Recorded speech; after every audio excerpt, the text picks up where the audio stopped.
Սրբազանը համաձայնվել է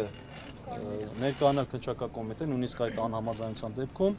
սակայն հոգևորականներին, երբ որ պարզաբանումներ է տվել, այդ ժամանակ նաև ԱԱՑ եւ ոստիկանական մեծ ուժեր են կուտակվել այստեղ, դուք ներկա եք եղել եւ այդ մեծ հոսքը եւ Սրբազանին այդ եղանակով այստեղից Մայրաթորի տարածքից ձերբակալելու այդ գործողությունը առաջացրել է ինչպես հոգևորականների վրդովմունքը, այնպես էլ այդ բանին արդեն ներկայացած քաղաքացիների վրդովմունքը։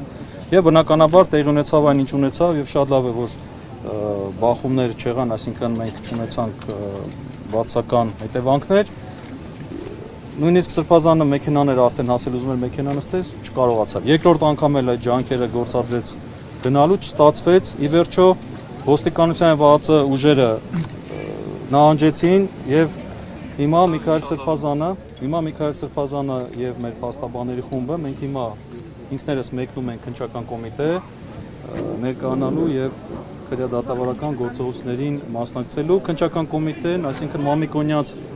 Մամիկոնյաց փողոցում, այնպես որ մենք մեքենաներով հիմա շարժվում ենք այնտեղ, այսքան է։